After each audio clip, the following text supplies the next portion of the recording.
ہمارے سامنے اعتکاف کے مسائل چل رہے تھے۔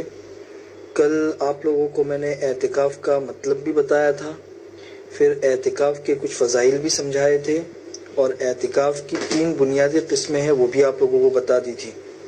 اعتکاف کی اہمیت اس بات سے بھی ہم کو سمجھ میں آتی ہے کہ حضرت ابی بن کعب رضی اللہ تعالیٰ عنہ ارشاد فرماتے ہیں کہ جب سے حضور اکرم صلی اللہ علیہ وسلم کو اعتکاف کا حکم ملا ہے، اس کے بعد سے کسی بھی سال حضور اکرم صلی اللہ علیہ وسلم نے اعتکاف چھوڑا نہیں ہے، پابندی کے ساتھ میں کیا ہے۔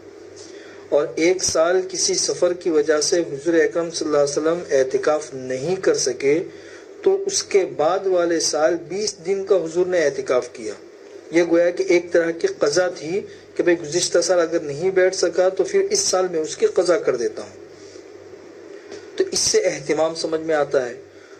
اسی طریقے سے حضور اکرم صلی اللہ علیہ وسلم کے وصال کے بعد ازواج مطہرات بھی اپنے اپنے حجروں اور کمروں کے اندر اعتکاف کیا کرتی تھی۔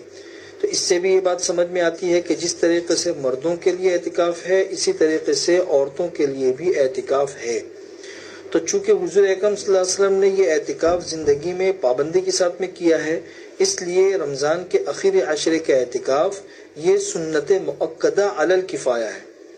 سنت مؤکدہ علی الکفایہ کا مطلب یہ ہے، جو فقہاء نے لکھا ہے، ایک مطلب تو یہ لکھا ہے کہ پورا شہر ہے، پورے شہر کے کسی بھی ایک مسجد میں کچھ لوگوں نے اگر اعتکاف کر لیا تو سارے شہر والوں کی طرف سے یہ سنت مؤکدہ ادا ہو جائے گا، اور سارے شہر والے سنت مؤکدہ کے ترک کرنے سے اور چھوڑنے کے گناہ سے بچ جائیں گے۔ لیکن بہتر اور افضل قول یہی ہے جو میں آپ لوگوں کو بتا رہا ہوں کہ محلہ ہے، اس محلے کی مسجد کے اندر ہر محلے کی مسجد میں اعتکاف کیا جائے۔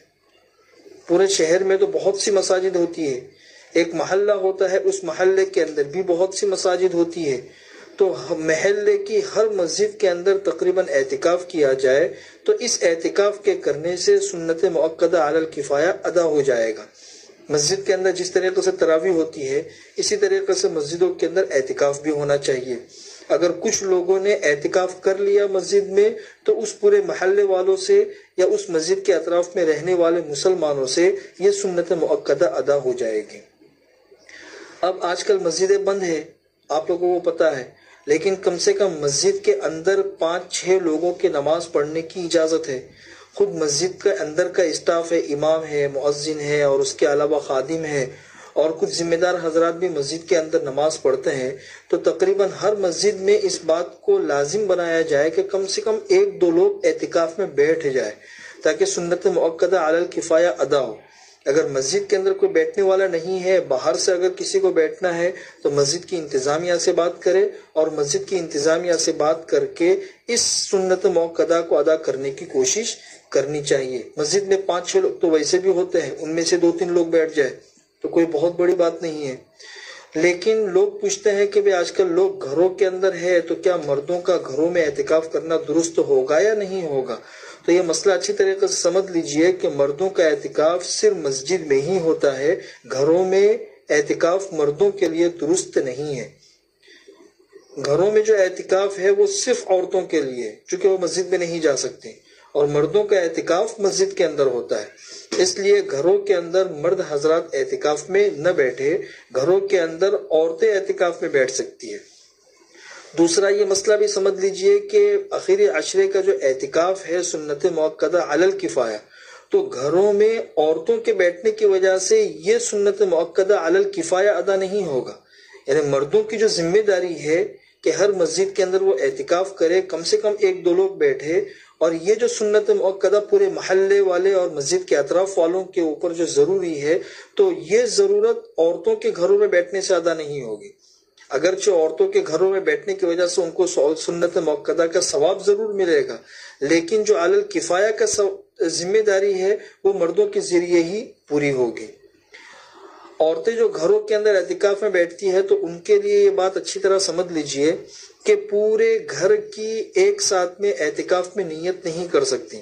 جس طرح گھر ہوتا ہے تو گھر کے اندر ہال بھی ہوتا ہے، بیڈ روم بھی ہوتا ہے، کچن بھی ہوتا ہے، اور اس کے علاوہ 2-3 کمرے اور بھی ہوتے ہیں، تو پورے گھر کی ایک ساتھ میں نیت کر لی تو یہ درست نہیں ہوگا. کسی بھی ایک جگہ کی نیت کرے, یا تو ہال میں بیٹھنے کی نیت کرے یا بیڈ روم کے اندر بیٹھے, پورے گھر کی ایک ساتھ میں اعتکاف کی نیت نہ کرے. جیسے ہال کی اگر نیت کر لی تو پورے ہال میں چلنا پھرنا درست ہے, کمرے میں نیت کی تو پورے کمرے کے اندر چلنا پھرنا درست ہے, اور اپنے اعتکاف کی جگہ میں بیٹھ کر گھر کے جتنے کام کرنے ہو کر سکتے ہیں. قرآن کریم کی تلاوت ہے, نمازیں ہیں, ذکر اور اذکار ہے, دعائیں ہیں, اور اس کے علاوہ فارغ وقت ہے, اور گھر کے کوئی کام اپنے اعتکاف کی جگہ میں ہی بیٹھ کر اگر کرنے ہیں تو کر سکتے ہیں. کوئی پڑھائی لکھائی ہے یا اسی طریقے سے گھر کے کھانے پکانے کی کوئی ذمہ داری ہے تو اپنے معتکف میں بیٹھ کر کریں. لیکن اس طرح نہیں کر سکتے کہ کھانا وغیرہ پکانے کے لیے کچن میں چلے گئے, تو کھانا وغیرہ پکانے کے لیے کچن میں جانے سے اعتکاف فاسد ہو جائے گا. یہ دھیان میں رکھیں. گھر کے اندر اگر 5-6 عورتیں ہیں تو اس میں سے کسی ایک عورت کو منتخب کر لے, وہ اعتکاف میں بیٹھ جائے, اور باقی عورتیں گھر کے کام سنبھال لیں. اپنے اعتکاف کی جگہ سے نکلنے سے کن کن چیزوں سے اعتکاف ٹوٹتا ہے, یہ کچھ مسائل ہے. اعتکاف کن کن چیزوں سے ٹوٹتا ہے, اسی طریقے سے گھروں میں جو عورتیں اعتکاف میں بیٹھتی ہیں تو ان کے لیے شوہر کی اجازت لینے کا کیا حکم ہے, اور اسی طریقے سے اگر آخر عشرے کا اعتکاف ٹوٹ جائے تو پھر اس کی قضا کے کیا احکامات ہوں گے, یہ انشاءاللہ کل آپ لوگوں کو سمجھا دوں گا.